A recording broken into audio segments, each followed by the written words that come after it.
Migraine and Headache Awareness Month. So this morning, we're going to go in depth for you to learn more about the different types of headaches and really what they mean. Dr. Joshua Tobin, a neurologist at Banner University Medical Center, Phoenix, joins us now in studio this morning. Dr. Tobin, it's great to see you again. Great to see you, Celeste. Yeah, and thank you for coming in. Your wealth of knowledge on this topic. I know it's your specialty and you do a lot of research on it. Thank you.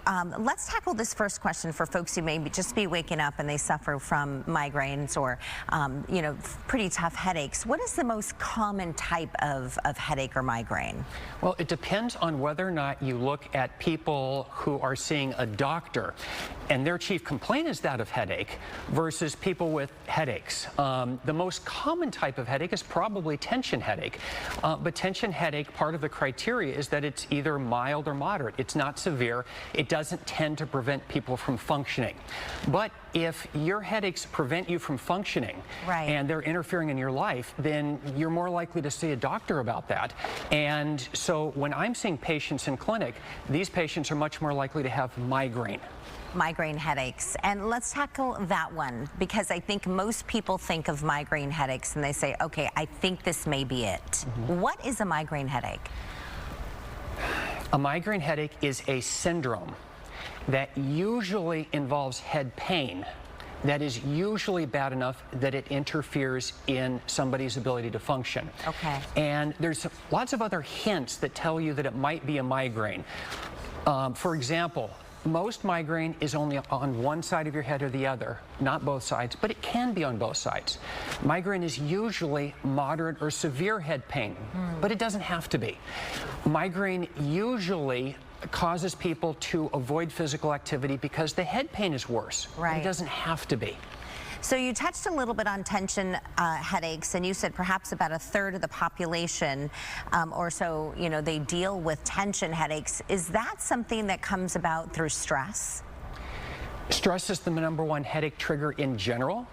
Stress is also the #1 migraine trigger. And golly gosh, oh gee, I wish I could help people with their stress because I could solve so many headaches if I could write a prescription for no stress.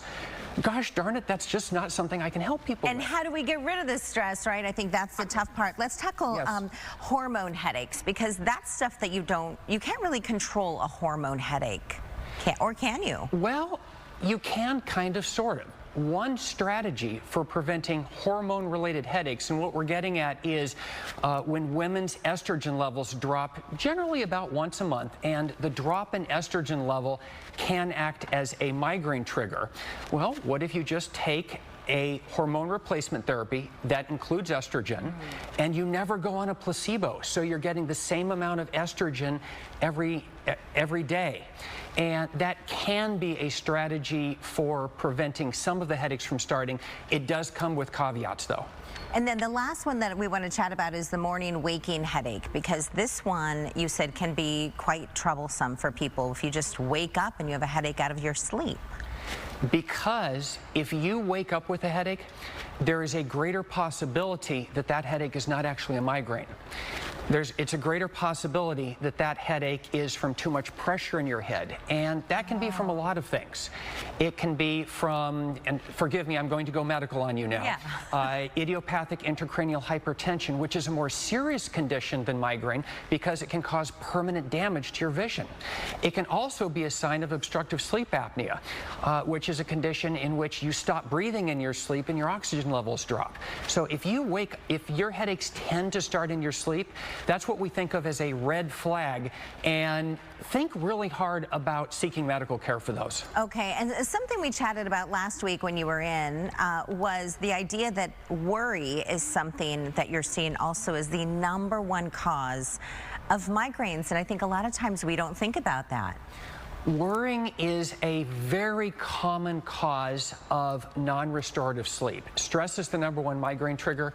Bad sleep is the #2 migraine trigger.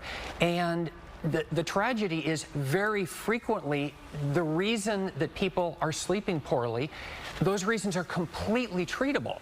And one reason that people don't sleep well at night is when your brain is supposed to be shutting off, it doesn't show off. It goes into overdrive. And now people are ruminating about all the things that could go wrong, or all the things that have gone wrong, or things that aren't of no relevance at all. It doesn't really matter why they're worrying.